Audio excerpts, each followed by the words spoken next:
This is the first video going into more detail on the first principle to overcome repetitive sin. If you haven't seen the 3 principles explained, follow the link on the top of the screen. I know many believers who watch, listen, or entertain unholy content while saying to themselves, I am strong, this won't harm me, or I have been liberated by Christ, so this won't have dominion over me. However, this was the beginning of their fall into a life of sin. You are like a dam with 5 rivers flowing into you, and any chemicals or pollutants in just one of those rivers will pollute the entire dam. Similarly, your 5 senses, which represent the 5 rivers, are constantly feeding you with information from the world around you. Allowing unholy information or interactions into your being through your senses will destroy your spiritual well-being and quickly lead you down the way to spiritual death. Let us look at the first record of sin in Genesis chapter 3 verse 6, King James Version, to understand this.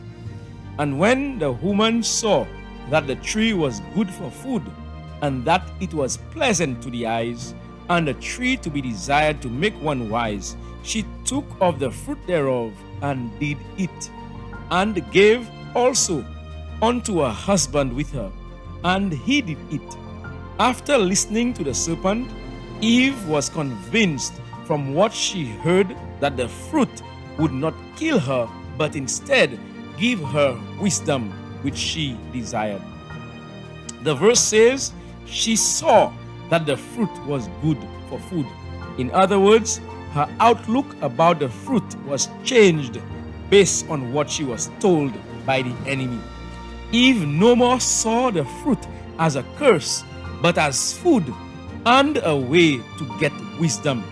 Satan used one of the larger rivers as highlighted in the first video, which is her sense of hearing, to get into her being, the dam, and corrupted her dam by changing her perspective to believe the deception he taught. Let's look at this process closely again. If Eve didn't listen to the enemy, she wouldn't have been deceived.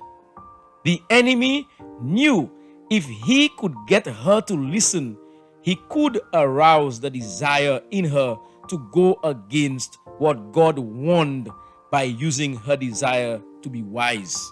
This is why changing our desires is so important, because some things may sneak past our senses, and if in us dwell evil desires, we can easily be thrown off course. More on this when we go into detail with the second principle. Let's now look at a case study. A teenager who has never taken drugs cannot be tempted by the smell nor experience the memory of the taste or feeling the drug gives. However, the enemy will lure them into taking drugs by peer pressure. Because of their desire to fit in with their peers, they may opt to take what they know is bad for their bodies. The enemy may also lure them in by curiosity to experience what it feels like. In this instance, their peers explain the experience of being high as something desirable. This case study is true for all addictive sins, including sexual sins, masturbation, pornography, etc. To anyone watching today who haven't practiced any of the above, the easiest way out is to never get in. This will require consistent effort from you to ensure you don't listen to anyone trying to persuade you otherwise, or unintentionally look at unholy content. David said in Psalms 101 verse 3, King James Version, I will set no evil thing before mine eyes. Job agreed with this when he said in Job 31 verse 4 NIV, I made a covenant with my eyes not to look lustfully at a young woman. Note the sense of sight and hearing is where the majority of the work is needed in this instance. However, you must guard your other senses by keeping away from the presence of sinful activities, because you can still be tempted and drawn into sin unexpectedly. On the other hand, someone who has done drugs or any of the other addictive habits mentioned earlier could be asleep in their bed and wake up with the memory of the taste, feeling, smell, sight, or an auditory of their past experience and be so tempted that they will do anything to fulfill their aroused desire. This is the undercurrent highlighted in the last video. Whatever we experience through our senses is registered in our brains and can be relieved so powerfully with every detail that it feels like we are actually experiencing it.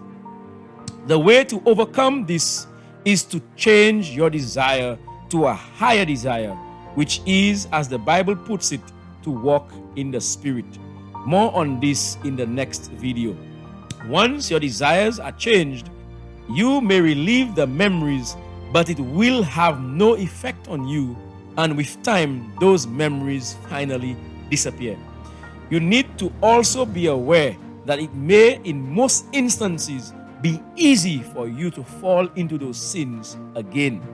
Therefore, you must double up on your efforts to ensure your rivers stay clean. In some cases, this can be done by devaluing whatever you experience in your senses that may lead to temptation. For example, if you see some pornographic content in error, you may have to persuade yourself that it was something else you just saw. In other instances, you may need to block off the content completely. For example, if you are in an environment where vulgar music is played, you may wear earphones with gospel music or follow Paul's advice in Ephesians 5 verse 19. Sing and make melody in your heart to the Lord. This will keep your dam clean from any unholy thoughts suggested by the vulgar music. You will only reap the benefits of this principle if it is applied consistently. Similar to someone trying to get into shape, they must first pay for the gym membership, then be present for their workout sessions, and it doesn't stop there. They must actively take part in the workout sessions to reap the benefits. Follow the link on the screen to watch another detailed video on this first principle. Subscribe to this channel if you haven't, and follow the link to watch the second principle in more detail.